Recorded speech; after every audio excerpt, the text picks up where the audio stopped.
palabra de Dios es viva y eficaz y más cortante que toda espada de dos filos. Penetra hasta partir el alma y el espíritu, las coyunturas y los tuétanos, y discierne los pensamientos y las intenciones del corazón. Y discierne los pensamientos y las intenciones del corazón. Porque la palabra de Dios es viva y eficaz y más cortante que toda espada de dos filos. Penetra hasta partir el alma y el espíritu, las coyunturas y los tuétanos, y discierne los pensamientos y las intenciones del corazón. Y discierne los pensamientos y las intenciones del corazón.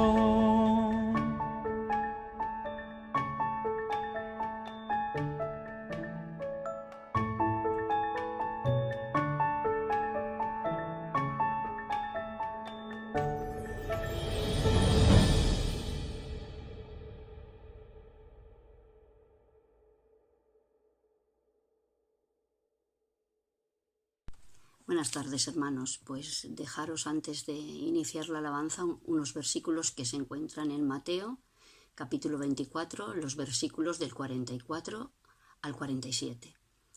Por tanto, también vosotros estad preparados, porque el Hijo del Hombre vendrá a la hora que no pensáis. ¿Quién es, pues, el siervo fiel y prudente al cual puso su Señor sobre su casa para que les dé el alimento a su tiempo? Bienaventurado aquel siervo al cual, cuando su señor venga, le halle haciendo así. De cierto os digo que sobre todos sus bienes le pondrá. Pues mientras que esperamos al Señor, nos mantengamos preparados, siendo siervos fieles y prudentes en todo lo que hagamos. Y como vamos a cantar en esta tarde, también que estemos vigilantes, trabajando para el Señor, y perdonando si alguno nos ofende, como Él también nos perdonó. Pues bendiciones, hermanos.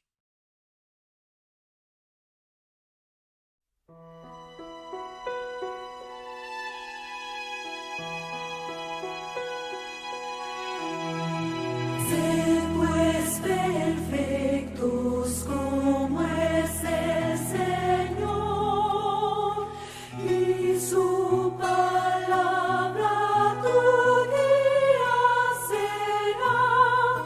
A otros amad al débil servir, y las bendiciones sobreabundarán. Sed pues perfectos en el mundo fugaz, y vuestra plegaria el Señor oirá. A su semejanza hay que reflejar a nuestro prójimo su luz entregar. Sed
Buenas tardes a todos, queridos hermanos y amigos, que un día más compartís con nosotros este culto virtual, en el que continuamos con nuestros estudios en la epístola segunda del apóstol Pedro. Que Dios os bendiga a todos. Y para el día de hoy nos corresponde en el capítulo 3 meditar sobre los versículos del 8 al 13, y dice así este fragmento de la palabra del Señor. Mas, oh amados, no ignoréis esto, que para con el Señor un día es como 1000 años y 1000 años como un día. El Señor no retarda su promesa según algunos la tienen por tardanza, sino que es paciente para con nosotros, no queriendo que ninguno perezca, sino que todos procedan al arrepentimiento. Pero el día del Señor vendrá, como ladrón en la noche, en el cual los cielos pasarán con gran estruendo y los elementos ardiendo serán deshechos, y la tierra y las obras que en ella hay serán quemadas. Puesto que todas estas cosas han de ser deshechas, ¿cómo no debéis vosotros andar en santa y piadosa manera de vivir, esperando y apresurándoos para la venida del día de Dios, en el cual los cielos encendiéndose serán deshechos y los elementos siendo quemados se fundirán? Pero nosotros esperamos, según sus promesas, cielos nuevos y tierra nueva, en las cuales mora la justicia. Bien, bueno, en esta epístola el apóstol Pedro muestra un interés particular en que los creyentes en Jesucristo, nuestro Señor, se afirmen en la realidad de su inminente regreso. Ya en el primer capítulo nos ha hablado de las inequívocas evidencias acerca de este suceso futuro, que cuando son examinadas con imparcialidad no dejan lugar a la duda. Pedro ha explicado cómo aquel episodio que vivió junto con Jacobo y Juan. Él fue testigo presencial de la transfiguración del Señor Jesucristo como un anticipo de su gloria y majestad que será manifestada de una manera universal en el futuro, lo cual está corroborado en numerosas ocasiones en la palabra de Dios, esa palabra que el apóstol llama la palabra profética más segura. Ahora en el capítulo 3 el apóstol vuelve al asunto del retorno del Señor para advertir que los falsos maestros de los que ha venido hablando niegan y se mofan de este acontecimiento futuro, argumentando con deliberada ignorancia que el mundo sigue estando tal y como estaba en la época de los patriarcas, que desde la creación del mundo todo sigue igual y que así va a seguir siendo. Y no es de extrañar que personas que han decidido vivir a su antojo y no admiten que hay un Dios que pedirá cuentas de sus actos a la humanidad, pues quieran sacudir de sus conciencias la voz de alarma que Dios en su misericordia les envía, para advertirles que deben arrepentirse. Ellos ya saben que su conducta libertina merece el juicio de Dios. Ver Romanos 1:32, por ejemplo. Pero antes están dispuestos a negar a Dios que a corregirse y refrenar las pasiones y deseos que los dominan, lo cual será su perdición. Así que el regreso del Señor Jesucristo no hay duda que acontecerá puntualmente en una fecha concreta que no ha sido revelada. Pero lo que le preocupa al apóstol es que las influencias de los falsos maestros hayan provocado dudas en algunos creyentes, por los que le dice, empezando con este tono cariñoso que ya lo hemos visto más veces en la epístola, les llama amados, diciendo, mas, oh amados, no ignoréis esto, que para con el Señor un día es como 1000 años y 1000 años como un día. El Señor no retarda su promesa, según algunos la tienen por tardanza, sino que es paciente para con nosotros, no queriendo que ninguno perezca, sino que todos procedan al arrepentimiento. Así que la aparente demora del regreso del Señor era para los falsificadores del Evangelio un motivo de burla. Ellos decían, ¿dónde está la promesa de su advenimiento? Su ignorancia voluntaria les impedía una comprensión cabal de la realidad, y Pedro aclara que lo que pudiera parecer un argumento convincente por parte de estos impostores realmente es una falta de reconocimiento de hechos constatados. Él hace mención al diluvio, lo vemos al principio de este capítulo, que hubo un suceso que realmente demuestra que Dios juzga a los hombres, y así será en el futuro cuando el Señor regrese, ¿verdad? En definitiva, estos impostores lo que demuestran es una falta de conocimiento de Dios. En primer lugar, lo que les dice es que el Dios Todopoderoso no está sujeto a las limitaciones del tiempo y el espacio, ni a la impaciencia propia de la condición humana. Venían a mi memoria las palabras de Elías a los profetas de Baal, que clamaban a grandes voces, Baal, ayúdanos, respóndenos, y no tenían respuesta de aquel Dios impotente que inventaron y que no es Dios. Y dice así, en Primera de Reyes, el capítulo 18-27, dice que al mediodía Elías se burlaba de ellos, diciendo, gritad en alta voz, porque Dios quizá está meditando, o tiene algún trabajo, o va de camino, tal vez duerme, y hay que despertarle. Así pues será también que el Dios omnipotente se está retrasando a la hora de cumplir su promesa. Ya solo plantear esto es una ofensa para Dios. Atribuir a Dios retraso, indiferencia, dejadez o desentendimiento de sus criaturas es impropio de un Dios de amor, de santidad y siempre fiel a su palabra. Es una gran falta a su honor pensar solamente esto, de que Él pueda estar retrasándose. Para los que pudieran estar atentos a pensar que el prometido regreso del Señor se estaba demorando, el apóstol Pedro añade que detrás del aparente retraso en el cumplimiento de su promesa hay además un propósito de misericordia. El Señor no retarda su promesa, dice, según algunos la tienen por tardanza, sino que es paciente para con nosotros, no queriendo que ninguno perezca, sino que todos procedan al arrepentimiento. Este propósito de misericordia consiste en ampliar el plazo para ofrecer oportunidades a la humanidad, de manera que reflexione acerca de su condición de anarquía y de rebelión contra Dios y se arrepienta de su pecado para alcanzar gracia y perdón. Y resolver este asunto es de la máxima prioridad para quien no lo haya hecho aún. Por eso dice el apóstol Pedro la razón, el por qué. Pues porque el día del Señor vendrá como ladrón en la noche, en el que los cielos pasarán con grande estruendo y los elementos ardiendo serán deshechos y la tierra y las obras que en ella hay serán quemadas. A día de hoy son muchos los que piensan igual que aquellos burladores. Y además parece que tienen a su favor que han pasado ya 21 siglos desde que Cristo vino por primera vez y aún no ha regresado, así que concluyen que todo es un cuento al que no hay que hacerle caso. Pero el hecho de que la muerte les haya llegado a las generaciones pasadas y aún nos pueda llegar a nosotros sin que Cristo haya vuelto, no altera el hecho de que para Dios un día es como 1000 años y 1000 años como un día, y que para quienes hayan menospreciado las oportunidades de arrepentimiento que Dios les dio en su paciencia y en su misericordia, y vivieron de espaldas a Él, afrontarán igualmente su inexorable juicio, porque sin duda el día del Señor vendrá, como un ladrón en la noche, en el que los cielos pasarán con grande estruendo y los elementos ardiendo serán deshechos, y la tierra y las obras que en ella hay serán quemadas. En el tiempo de Noé aconteció un juicio cataclísmico, un juicio sin precedentes, del que los contemporáneos de Noé no hicieron caso cuando se les avisó. Como le llama en la escritura a Noé, la palabra del Señor le llama pregonero de justicia, así que él sin duda habló a sus contemporáneos, pero no hicieron caso. Y también cuando Sodoma y Gomorra fueron juzgadas y Lot avisó a sus yernos de la inminente destrucción de la ciudad, a estos dice que les pareció como que se burlaba. Esto está en Génesis 19:14. Y del mismo modo muchas personas se toman hoy a broma el anuncio del regreso por sorpresa, ese regreso como ladrón en la noche del Señor para ejecutar un juicio universal y devastador. Por otra parte, hay además una visión fatalista, generalizada del futuro. Hay una intuición de que el actual estado de las cosas en el mundo no se puede mantener por mucho más tiempo en pie en esta vorágine de decadencia, de odio, de violencia, y que por algún lado acabará explotando todo como una bomba. Y este sentir pesimista de muchas personas es algo subjetivo, sí, pero la palabra de Dios confirma de una manera fehaciente un juicio futuro en el que todo rastro de maldad será completamente arrasado. Es difícil con la lectura de los textos que hemos tenido, que es difícil de imaginar la debacle que se avecina.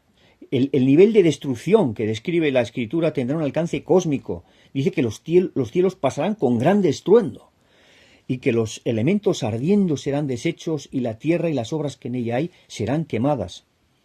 Y en esto es que insiste el apóstol como motivación para vivir una vida de piedad, tomando como base estos hechos futuros y además inminentes. Dice que, puesto que todas estas cosas han de ser deshechas, dice, ¿cómo no debéis vosotros andar en santa y piadosa manera de vivir, esperando y apresurándoos para la venida del día de Dios, en el cual los cielos encendiéndose serán deshechos y los elementos siendo quemados se fundirán?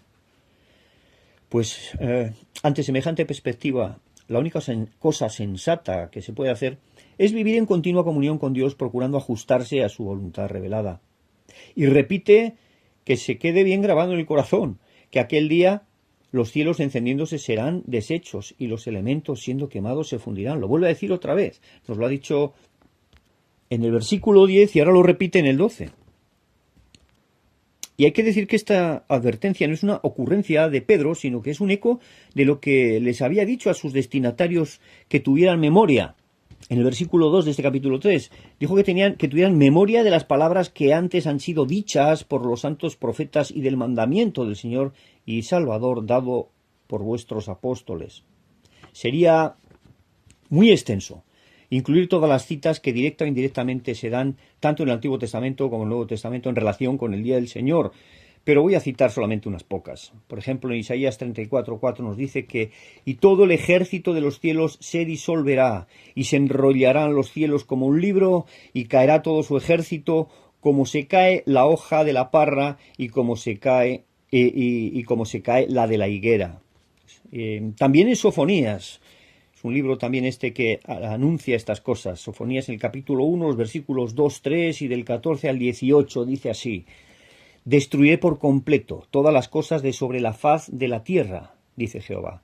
Destruiré los hombres y las bestias, destruiré las aves del cielo y los peces del mar, y cortaré a los impíos, y raeré a los hombres de sobre la faz de la tierra, dice Jehová. Cercano está el día», dice más adelante, en el capítulo 1, versículo 14 en adelante, dice: «Cercano está el día grande de Jehová, cercano y muy próximo. Es amarga la voz del día de Jehová. Gritará y el valiente. Dirá: día de ira aquel día de angustia y de aprieto, día de alboroto y de asolamiento, día de tiniebla y de oscuridad, día de nublado y de entenebrecimiento, día de trompeta y de algazara sobre las ciudades fortificadas y sobre las altas torres. Y atribularé a los hombres y andarán como ciegos, porque pecaron contra Jehová. Y la sangre de ellos será derramada como polvo, y su carne como estiércol. Ni su plata ni su oro podrá librarlos en el día de la ira de Jehová. Pues toda la tierra será consumida con el fuego de su celo, porque ciertamente destrucción apresurada hará de todos los habitantes de la tierra». Estos son pasajes muy duros al oído, porque habrá una desolación inimaginable. Luego también encontramos en el Apocalipsis, en el Nuevo Testamento, en relación con este tema, en el capítulo 6 del 12 al 15 dice: «Miré cuando abrió el sexto sello, y he aquí hubo un gran terremoto, y el sol se puso negro como tela de cilicio, y la luna se volvió toda como sangre, y las estrellas del cielo cayeron sobre la tierra, como la higuera deja caer sus higos cuando es sacudida por un fuerte viento. Y el cielo se desvaneció como un pergamino que se enrolla, y todo monte y toda isla se removió de su lugar, y los reyes de la tierra, y los grandes, los ricos, los capitanes, los poderosos, y todo siervo y todo libre, se escondieron en las cuevas y entre las peñas de los montes». Así que, bueno, con estos textos basten, ¿verdad? Hay muchos más. Pero con estos textos ya nos hacemos una idea de lo que espera a este mundo. La palabra de Dios nos indica que el panorama futuro mundial no puede ser más sombrío y más oscuro, pero si lo es para los que de manera deliberada y obstinada han rechazado cuantas oportunidades les ha dado para el arrepentimiento el dueño del universo, el diseñador y creador, el Señor de la vida de todos, porque para quienes se han acogido a su oferta de salvación en Cristo, la cosa va a ser muy diferente. Nos dice el apóstol Pedro a continuación, en el versículo 13: «Pero nosotros esperamos, según sus promesas, cielos nuevos y tierra nueva, en los cuales mora la justicia». Gracias a Dios, gracias Señor que tú nos das esta esperanza tan maravillosa. Tenemos una esperanza muy diferente los que hemos acogido al sacrificio de Cristo y hemos sido perdonados y recibidos como hijos. La verdad es que seremos librados, según Él nos lo expresa, y dice que verdaderamente el tiempo de esta tribulación, de este juicio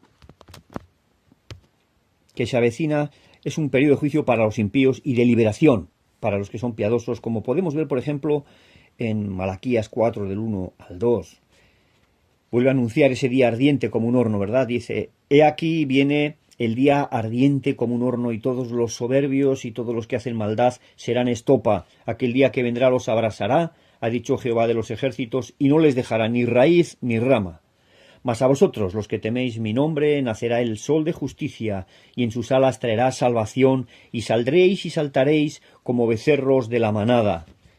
Y encontramos también en el Nuevo Testamento, en la segunda epístola a los Tesalonicenses 1, del 6 al 10, que dice que Dios es justo delante de Dios pagar con tribulación a los que os atribulan, y a vosotros que sois atribulados, daros reposo con nosotros. ¿Cuándo? Cuando se manifieste el Señor Jesús desde el cielo, con los ángeles de su poder, en llama de fuego, para dar retribución a los que no conocieron a Dios ni obedecen al Evangelio de nuestro Señor Jesucristo, los cuales sufrirán pena de eterna perdición, excluidos de la presencia del Señor y de la gloria de su poder, cuando venga en aquel día, para ser glorificado en sus santos y ser admirado en todos los que creyeron, por cuanto nuestro testimonio ha sido creído entre vosotros.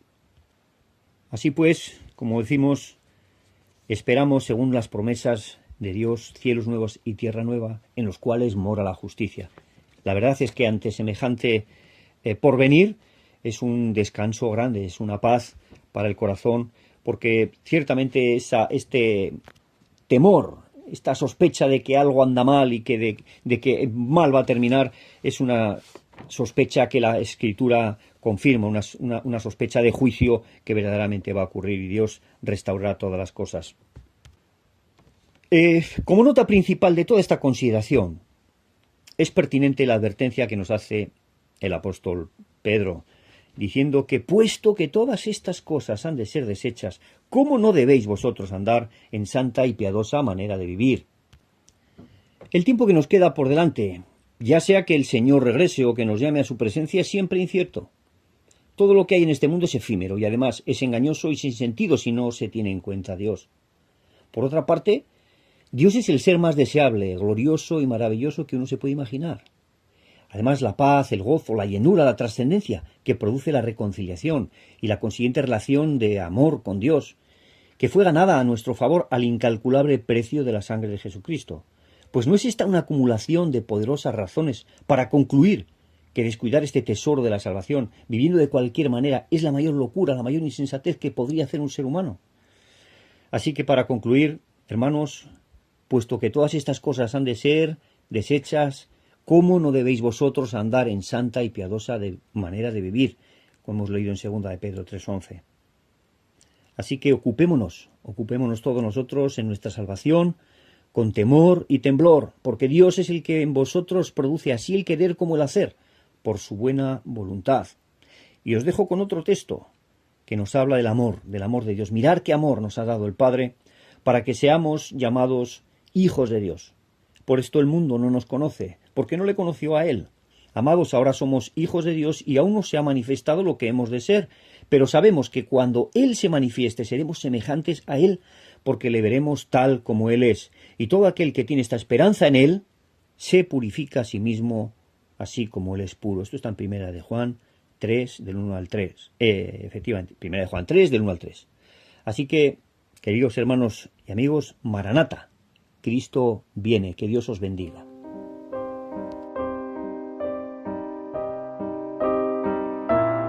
La venida de Cristo se acerca, pronto viene su iglesia a llevar. No durmamos, estemos alerta, vigila, vigila, vigila. Pronto viene Jesús a llevar.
llevar.